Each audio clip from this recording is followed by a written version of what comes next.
Hello everyone, welcome to Differentiation through Self-Paced Learning.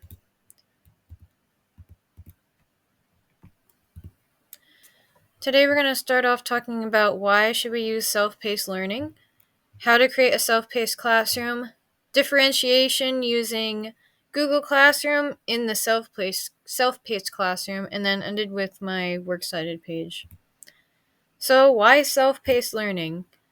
So first off, we'll start with what is self-paced learning. As the name implies, it's learning that puts the student in charge, so they go at their own pace.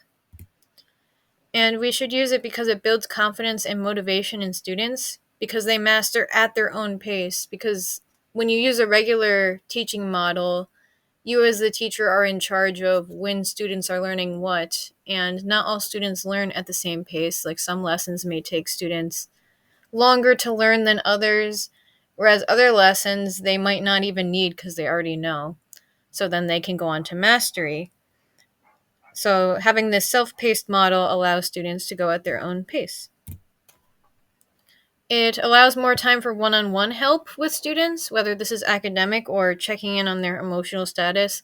As a teacher, when you're in charge of everything, you don't have as much time to do one-on-one work. Whereas with self-paced learning, because students are learning on their own, you are free to go help them as they need. And finally, the last reason I chose to include is that it teaches students self-regulation because that's a life skill that they'll need outside of the classroom and in real life. And one last disclaimer I want to put is this model of self-paced learning differentiates the process of learning. Content and product are differentiated through Google Classroom, which I will talk about later, and how Google Classroom is part of the self-paced learning. How to create a self-paced classroom. First, you got to select a unit. Next, you create standard-based assessments. Next, you gather material to teach the lesson. And this is where you're going to record and upload lecture videos. This is also where Google Classroom comes into play because in order to do the self-paced learning, students kind of have to use the internet and online sources so that they each can go at their own pace. And I'll talk more about Google Classroom's role later. Next, you make the unit pretest, and this pretest is very important because it is used to guide students on what they need to learn versus what they can master or skip.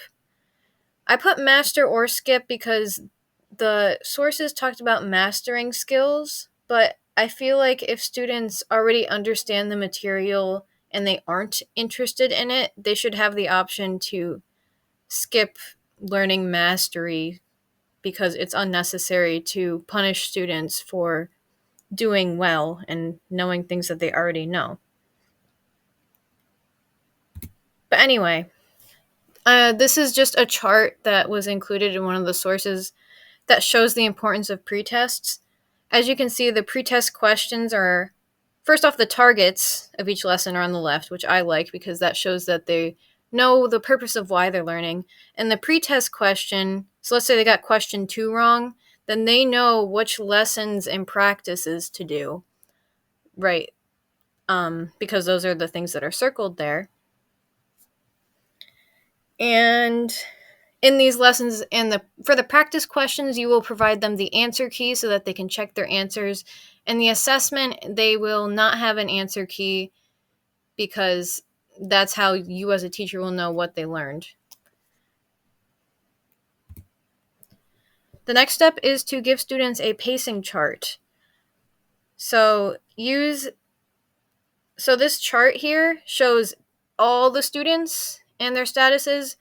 What you would give them would be just the one line with their status lesson and how they're doing in each lesson. This whole picture thing is what you will have as a teacher, and you will use this data to pair students who need help with students who have already mastered the material. So, for example, let's say Willie looks like he's having trouble there on unit 1.4. So maybe pairing him with someone who's ahead, like Bob, so that Bob can help him out with that lesson. The final steps to create a self-paced classroom is to be present as a teacher to guide students while they work. Just because students are learning on their own terms doesn't mean you shouldn't be doing anything. You need to be making sure students are on task and answering any questions they have and checking in on them. And if students aren't using their time wisely and they're fooling around, making sure that they lose that privilege to self-pace, and instead they have to resort to you teaching them in a smaller group setting until they prove that they are doing well and can try self-paced learning again. The last step is to make sure that you start small when you try this self-paced learning model, because maybe it won't work for your classroom. Maybe it doesn't work with your class dynamic, or there's a lot of things you'll need to tweak. Just being mindful as a teacher of what works, what doesn't, and tweaking it until it's where it needs to be.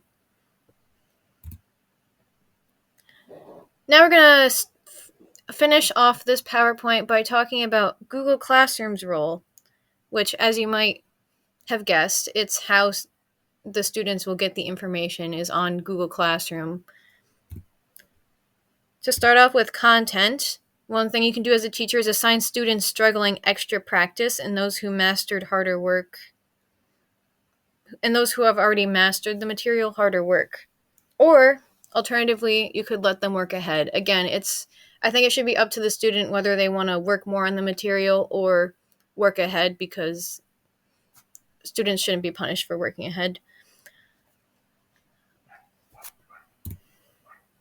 Next is the process. Again, this whole self-paced learning is differentiation through process, but Google Classroom can differentiate through process by you uploading multiple types of material for students to learn from.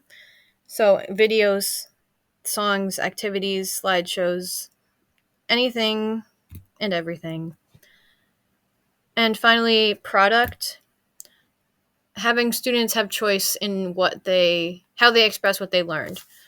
So writing a presentation, putting up a model, it's just giving them choice, because that's what differentiation usually is just giving students choice.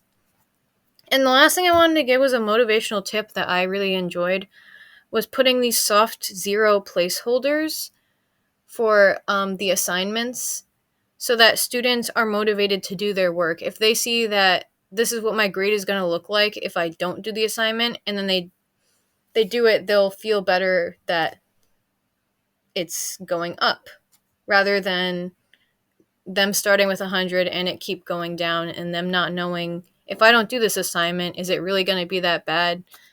This will help those students that have trouble seeing the purpose in what they're doing from a grading perspective. And that is all. I hope you enjoyed and learned a couple things about self-paced learning.